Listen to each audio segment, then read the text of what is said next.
बिस्मिल्लाहिर्रहमानिर्रहीम अस्सलाम वालेकुम। आज हमारा लेक्चर नंबर 22 है in textbook of econometrics by example which is written by Gujarati. ये हमारा चैप्टर 3 है qualitative explanative variables regression model part 5। In today lecture we will discuss the use of dummy variables in seasonal data. An interesting feature of any economic time series based on weekly, monthly, and quarterly data is that they exhibit seasonal patterns, occasionally moments. Some frequently encounter example are sales at Christmas time, demand for money by household at vacation times, demand for cold drinks in the summer, demand for air travel as major holidays such as Thanksgiving and Christmas, and demand for chocolate on Valentine's Day. The process of removing the seasonal component from a time series is called deseasonalization or seasonal adjustment, and the resulting time series is called deseasonalized or seasonally adjusted time series. और time series data में हमें पता है कि इसमें interesting point ये है कि इसमें हमारे साथ डेटा जो है वो वीकली बेस पे भी होता है, ठीक है, मंथली बेस पे भी होता है, ठीक है, और क्वार्टरली बेस पे भी होता है, ठीक है। तो इसमें जो है वो सीजनल पैटर्न जो है उसमें आता है, ठीक है। अगर हम उस सीजनल कंपोनेंट जो आता है, ठीक है, जो सीजनल वेरिएशन आता है, ठीक है, उसमें अगर हम उसको डेटा से उसको हम रिमूव कर लेते हैं, ठीक है, तो उसको हम डिसीजनलाइजेशन कहते हैं या सीजनल एडजस्टमेंट कहते हैं, ठीक है। There are various methods of deseasonalizing a time series, but one simple and raw and ready method is the method of dummy variables. बहुत सारे तरीके हैं कि हम डेटा को डिसीजनलाइजेशन जो है इसके साथ करते हैं, ठीक है, लेकिन इंटरेस्टिंग तरीका जो है वो डेमी वेरिएबल है, ठीक है, कि हम कुछ डेमी वेरिएबल जो है जनरेट कर लेते हैं, ठीक है, और हम जो है सीजनलिटी जो है वो डेटा के अंदर जो सीजनलिटी पाई जाते हैं, ठीक है, उसको हम रिमूव कर लेते हैं, ठीक है। Sales is equal to A1 plus A2 D2 plus AT plus A3 D3 plus A4 D4 plus UT which name is equation 3.10। अगर हम इक्वेशन 3.10 को देखें, ठीक है, सेल्स हमारा डिपेंडेंट वेरिएबल है और A1 जो है वो इंटरसेप्ट है और D2 जो है वो डमी वेरिएबल है पर सेकंड क्वार्टर के लिए, ठीक है, और D3 जो है वो थर्ड क्वार्टर के लिए डमी वेरिएबल है, ठीक है, और D4 जो है वो फोर्थ क्वार्टर के लिए डमी वेरिएबल है, ठीक है। Wear D2 is equal to 1 पर second quarter and D3 is 1 पर third quarter and D4 is equal to 1 पर fourth quarter. Sales is equal to real sales per 1000 square feet of retail space.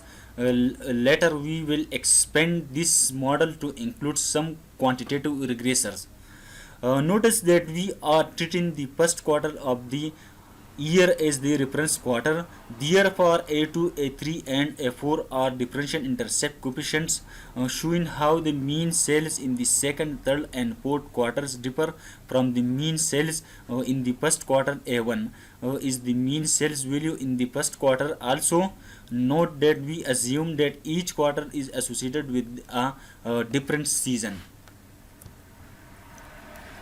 और table 3.11 को हम देखें तो हमारा dependent variable जो है वो सेल्स है, ठीक है, और हमारा इंडिपेंडेंट वेरिएबल जो है, पहला हमारा इंडिपेंडेंट वेरिएबल जो है वो D2 डमी है, ठीक है, जो D2 की जो डमी है, ठीक है, वो हमने वो इकोनॉमिक्स बाय एग्जांपल की बुक में उन्होंने जनरेट की है, ठीक है, पर सेकंड क्वार्टर के लिए, ठीक है। इस तरह D3 की डमी जो है वो पर थर्ड क्वार्टर के लिए है और D4 की जो डमी वेरिएबल है वो पर फोर्थ क्वार्टर के लिए है, ठीक है। इसकी वैल्यू को हम देखें, ठीक है, तो D2 की जो कोफिशिएंट है वो 14.69 है, ठीक है, और D4 की जो कोफिशिएंट है वो 57.11 है, ठीक है। इसकी प्रोबेबिलिटी वैल्यू को हम देखें तो वो तकरीबन जो है वो 0 की बराबर है, ठीक है। तो इसका रिजल्ट जो है सिग्निफिकेंटली आ रहा है, ठीक है। यहाँ पर क्वेश्चन आता है, ठीक है, कि टेबल 3.11 को एस्टिमेट कैसे हम करेंगे, ठीक है। नोट पर table 3.1 estimation we use data table 3_10। तो क्वेश्चन का आता है, ठीक है, कि ये डेटा जो है ये टेबल 3_10 ये कहाँ से आएगा, ठीक है। ये डेटा जो है ये हमने इकोनॉमेटिक्स बाय एग्जांपल की ऑफिशियल वेबसाइट से हमने डाउनलोड की है, ठीक है। और ये डेटा जो है ये ये डेटा यूज़ की है, ठीक है। टेबल 3_1 का डेटा यूज़ की है, ठीक है। और टेबल 3.11 का टेबल जो है वो एस्टिमेट हुआ है, ठीक है। तो यहाँ पर आप इसकी रिजल्ट जो है यहाँ पर आप देख सकते हैं, ठीक है। सेल्स की जो रिग्रेशन है, ठीक है, ठीक है, हम यहाँ पर इसकी रिजल्ट जो है हम देख सकते हैं, ठीक है। ये मैंने डायरेक्टली इकोनॉमेटिक्स बाय एग्जांपल की बुक से मैंने डाउनलोड की है, ठीक है। अभी मैं आप लोगों के सामने जो है प्रैक्टिकली जो है मैं इसको टेबल 3.11 को एस्टिमेट कर लेता हूँ, ठीक है।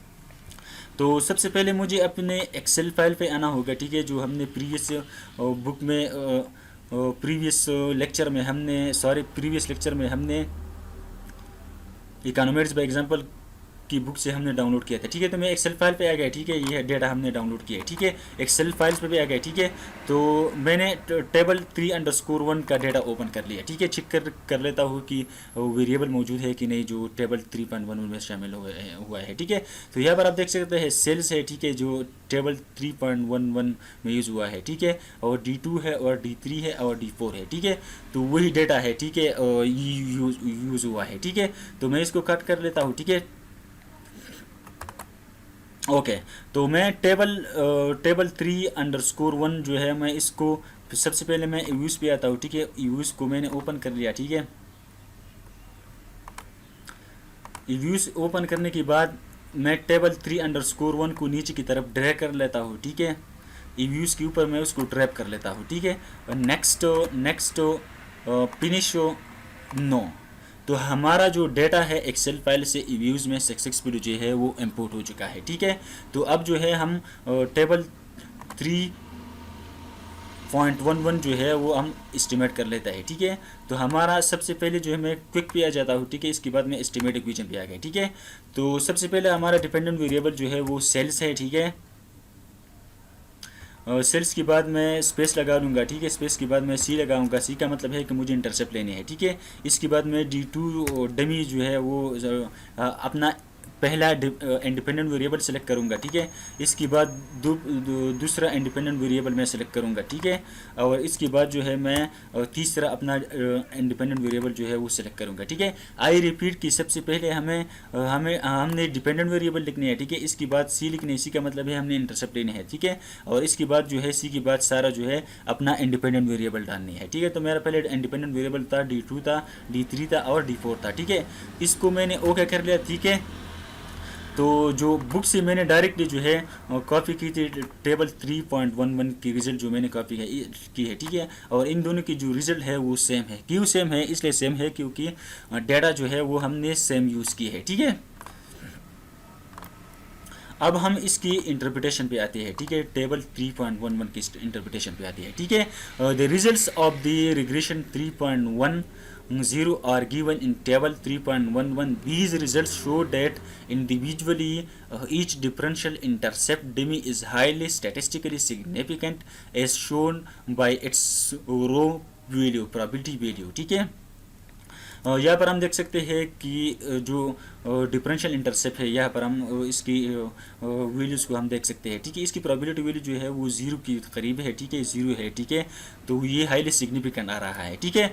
द इंटरप्रिटेशन ऑफ से D2 is that the mean sales value in the second quarter is greater than the mean sales in the first quarter or reference quarter by 14.69229 units.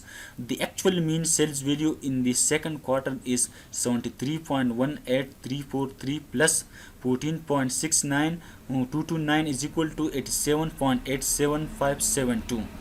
यहाँ पर हम देख सकते हैं, ठीक है, कि जो सेकंड क्वार्टर है D2 की जो कोफिशिएंट है वो 14.69 है। इसका मतलब ये है कि 14.69 जो है, ठीक है, 14.69 जो है सेल्स है, ठीक है, मीन सेल्स है, ठीक है। 14.69 जो मीन स्केल सेल्स है, ठीक है, वो ज़्यादा है। 14.69 जो है वो ज़्यादा है वो सेकंड क्वार्टर की, ठीक है, बनिस्बत फर्स्ट क्वार्टर की, ठीक है। हम अगर हम इसकी एक्चुअल वैल्यू जो है, एक्चुअल सेल जो है हम फाइंड आउट करना चाहते हैं, ठीक है, तो हम जो सी की जो कोफिशिएंट है 17.18, इसको हम ऐड कर देंगे 14.69, यहाँ पर आप देख सकते हैं, ठीक है। तो ये हमारे साथ 87.87 आ जाएगा, ठीक है। As you can see from table 3.11 patient sales are highest in the fourth quarter, which includes Christmas and other holidays, which is not a surprising point in। यहाँ पर हम देख सकते हैं, ठीक है, कि क्वार्टर फोर में जो है वो मीन सेल जो है वो ज़्यादा हो चुका है बनिस्बत फर्स्ट क्वार्टर की, ठीक है। तो ये क्यों ज़्यादा हो चुका है, क्योंकि क्रिसमस और अदर हॉलीडेज़ की वजह से जो है वो फोर्थ क्वार्टर की जो सेल है वो ज़्यादा हो चुकी है, ठीक है। Okay, since the sales volume differs from quarter to quarter, how do we obtain the values of the patient sales time series that take into account the observed seasonal variation? In other words, how do we deseasonalize this time series? यहाँ पर हम देख सकते हैं, ठीक है, कि quarter to, quarter three और क्वार्टर फोर की जो मीन सेल्स ठीक है वो डिफरेंट है। क्यों डिफरेंट है? क्योंकि सीजनलिटी डेटा में आता है, ठीक है।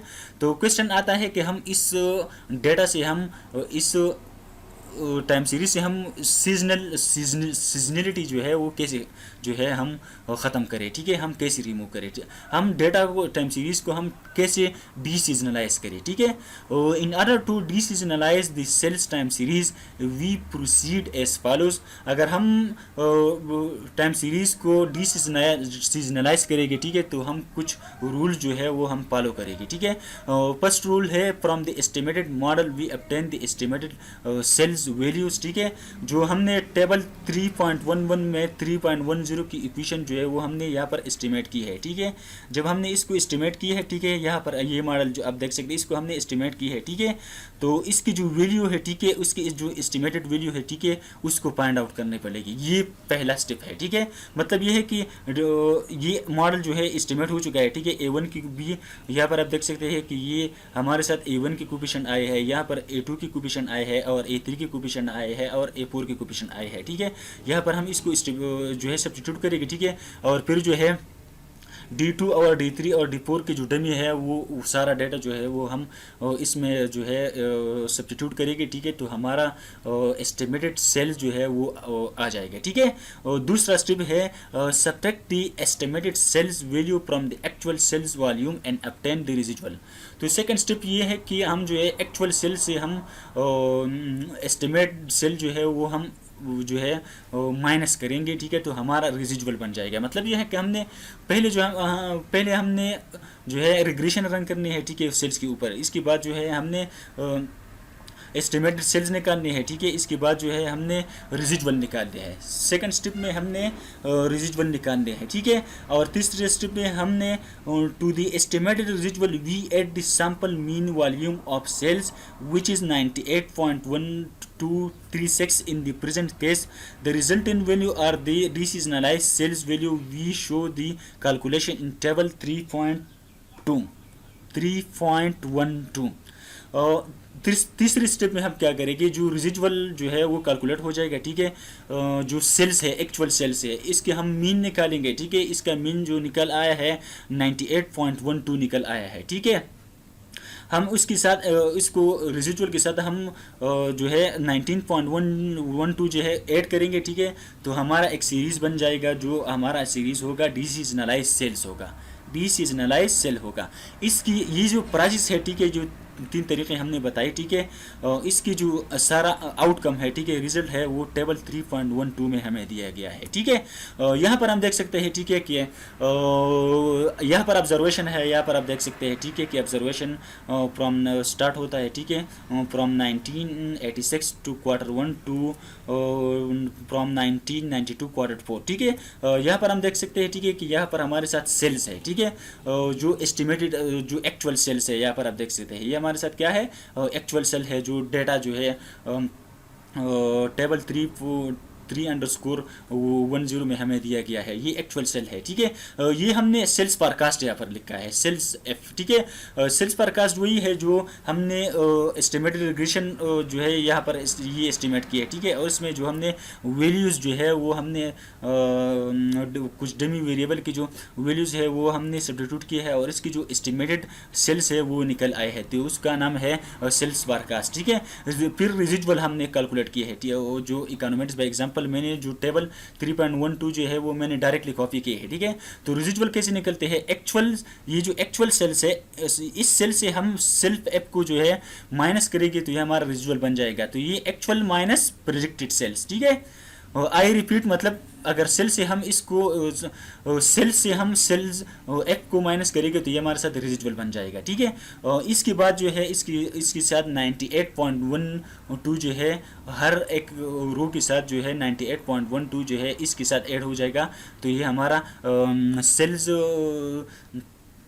सीजनल एडजस्टेड जो है टाइम सीरीज जो है वो यहाँ पर निकल आएगा। ठीक है, यहाँ पर आप देख सकते हैं। ठीक है, note that residual is equal to actual sales minus forecast sales. ठीक है, ये मैंने आपको बताया कि मतलब रेजिडुअल हम कैसे कैलकुलेट करेंगे, एक्चुअल सेल्स से हम यहाँ पर आप देख सकते हैं सेल से हम पारकास्ट जो है पारकास्ट सेल जो है वो माइनस करेंगे तो ये हमारा रेजिडुअल बन जाएगा। ठीक है, हाँ ठीक है, okay. Seasonal adjusted sales which are obtained by adding to the residual the average value of cells over the sample period which is 98.12। ठीक है, जो यहाँ से जो सेल्स के हमने मीन सेल जो है वो 98.12 निकल आए हैं। ठीक है, जब हम इसको रेजिडुअल के साथ ऐड करेंगे, ठीक है, तो हमारा सीजनल एडजस्टेड टाइम सीरीज जो है वो यहाँ पर हो जाएगा। ठीक है, तो अभी जो है हम ये टेबल 3.12 जो है अभी हम इसको प्रैक्टिकली जो है हम इसको रेजिडुअल कैसे निकलते हैं, ठीक है, सेल्स पारकास्ट कैसे होता है, ठीक है, और सीजनल एडजस्टमेंट जो है ये सीरीज कैसे जो है जनरेट होते हैं। ठीक है, ओके। तो सबसे पहले मैं अपने डेटा में आपको तरीका बताता हूँ। ठीक है, कि सबसे पहले मैंने अपना डेटा ओपन कर लिया। ठीक है, वही तरीका है। ठीक है, यहाँ पर आप देख सकते हैं कि हमने जो है इव्यूज़ में टेबल 3.11 जो है वो हमने एस्टिमेट किया था। ठीक है, यहाँ पर आप देख सकते हैं कि हमने इव्यूज़ में सेल्स हमारा डिपेंडेंट वेरिएबल था और हमारा इंडिपेंडेंट वेरिएबल D2 था, D3 था और D4 था। ठीक है, ये हमने एस्टिमेट किया था। ठीक है, अब मैं सबसे पहले जो है मैं कहाँ पे आ गया, मुझे जो है ये ऑब्जर्वेशन का डेटा चाहिए। ठीक है, मैं आपको दिखाता हूँ। ठीक है, सेल्स की डेटा चाहिए। ठीक है, और ये दोनों डेटा जो है ये मैंने कॉपी की है। ठीक है, यहाँ पर आप देख सकते हैं। ठीक है, इसको मैंने कॉपी की है, दूसरी शीट में मैंने कॉपी की है, यहाँ पर आप देख सकते हैं। ठीक है, यहाँ पर आप देख सकते हैं कि मैंने ओरिजिनल डेटा से सेल्स और D2 और D3 और D4 का डेटा जो है वो मैंने अलग स्प्रेडशीट को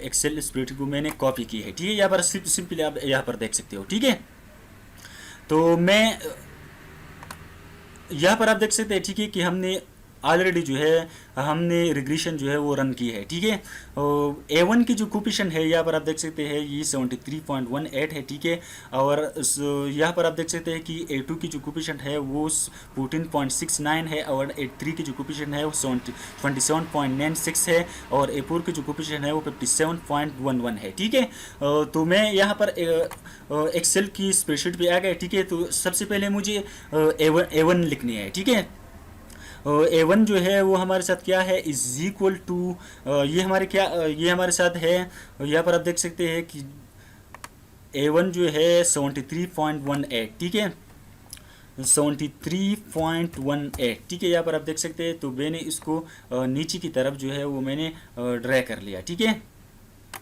ओके। इसके बाद जो है यहाँ पर आप देख सकते हैं कि मुझे जो है अभी एस्टिमेटेड सेल्स निकालने हैं। ठीक है, जो एस्टिमेटेड सेल्स है वही मुझे निकालने हैं। ठीक है, इस वजह से जो है मैं ये प्रोसेस कर लेता हूँ। ठीक है, बाद में आपको ये जो है सारा समझ में आ जाएगा। ठीक है, यहाँ पर आप देख सकते हैं 14.70 मैं आपको दिखाता हूँ। ठीक है, 14.70। ठीक है, 69 है यहाँ पर, लेकिन मैंने इसको राउंड अप किया है 14.70 और मल्टीप्लाई बाई D2। ठीक है, इस तरह हमने एक कॉलम जनरेट करनी है। ठीक है, is equal to 14.70 multiply by D2। ठीक है, इसको मैंने नीचे की तरफ जो है ड्रे कर लिया। ठीक है, इसके बाद जो है हमारा A3 जो है, E3 की जो कोफिशिएंट है यहाँ पर आप देख सकते हैं। ठीक है, 27.96 सही था। ठीक है, is equal to 27.97 multiply bye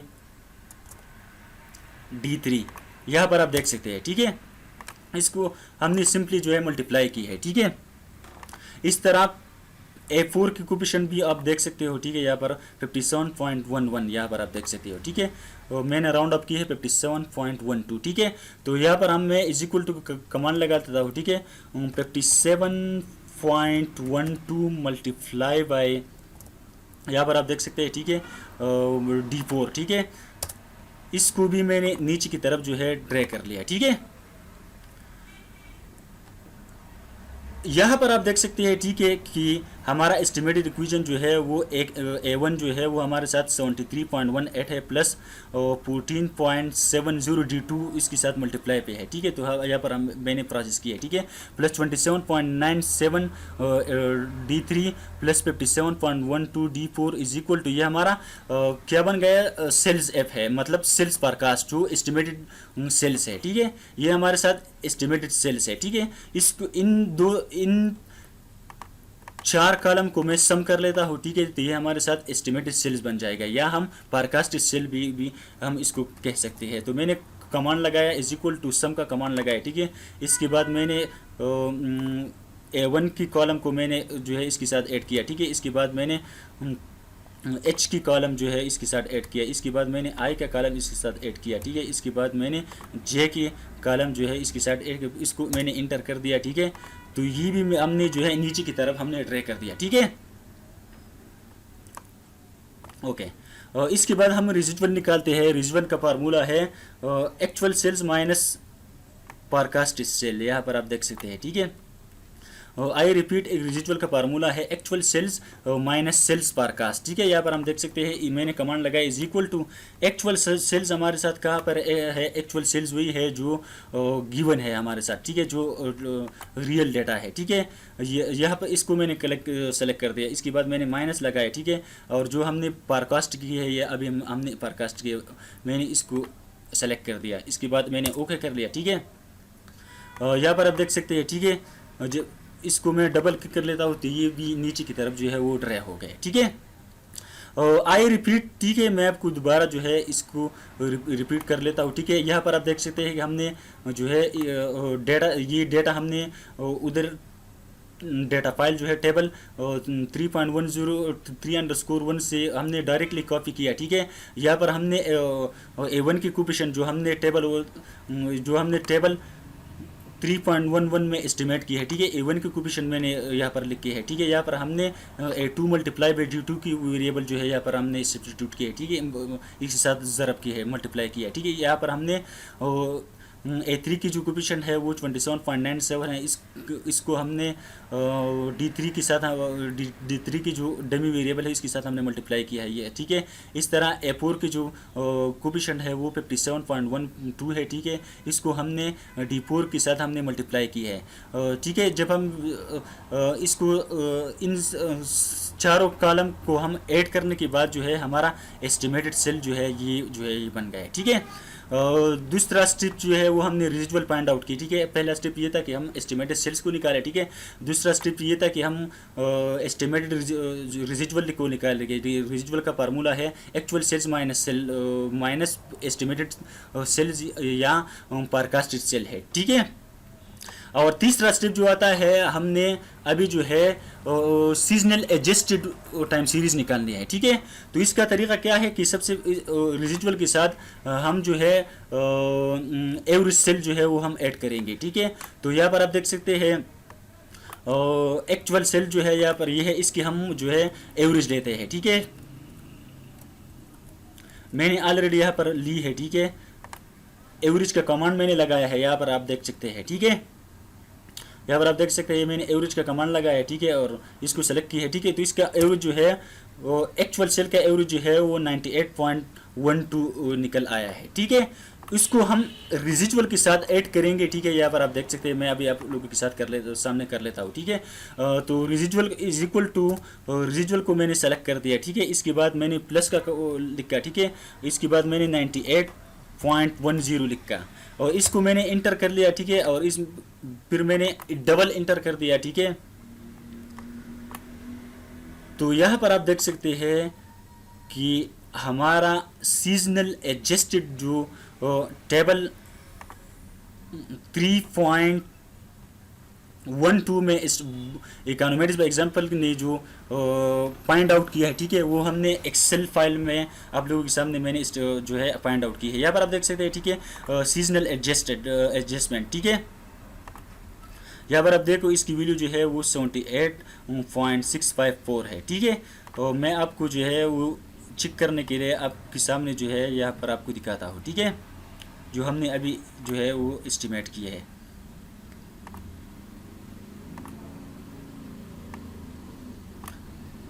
यहाँ पर आप देख सकते हैं जो हमने अभी एस्टिमेट किए है, ठीक है। और जो इकोनॉमेटिक्स बाय एग्जांपल की बुक से हमने जो कॉपी की है वही तरीका जो है वो हमने यूज़ की है, ठीक है। मैं आपको इसको दोबारा जो है रिपीट कर लेता हूँ, ठीक है। और पहला स्टेप ये है कि seasonal adjusted time series data के लिए, ठीक है, कि हम डिसीजनलाइज इसको कैसे करें, ठीक है। तो पहला स्टेप ये था कि हमने सबसे पहले जो है रिग्रेशन रन करने हैं, ठीक है। रिग्रेशन के बाद हमने एस्टिमेटेड सेल निकालने हैं, ठीक है। इस तरीके से जो है एस्टिमेटेड सेल निकलेगा, ठीक है। और इसके बाद हमने रेजिजुअल निकालने हैं, ठीक है। रेजिजुअल के साथ जो है तीसरा स्टेप ये था कि हमने सीजनल एडजस्टेड टाइम सीरीज जो है वो कैसे बनता है। तो रेजिजुअल के साथ हमने एक्चुअल सीरीज़ की एवरेज जो है वो हमने ऐड की, ठीक है। तो ये जो है सीजनल एडजस्टेड टाइम सीरीज जो है वो निकल आ जाएगा, ठीक है। ओके और यहाँ पर हम देख सकते हैं, ठीक है, जो एक्चुअल सेल्स है, ठीक है, और जो सेल एडजस्टेड जो है, ठीक है, सीजनल एडजस्टेड जो सेल्स है, ठीक है। जब हम इसको ग्राफिकली करेंगे, ठीक है, तो यहाँ पर आप देख सकते हैं ये जो इतना बड़ा मतलब वोलेटिलिटी है, ठीक है, जो सीजनल के दरमियान में चेंज इन सीजनल की वजह से जो है आया है, ठीक है। यहाँ पर इसकी वोलेटिलिटी जो है बहुत ज़्यादा है, ठीक है। जब हमने इसको सेल्स सीजनल एडजस्ट कर दिया, ठीक है, यहाँ पर आप देख सकते हैं, ठीक है, जो हमने अभी आप लोगों के सामने किया, तो इसकी वोलेटिलिटी जो है बहुत ज़्यादा कम है, ठीक है।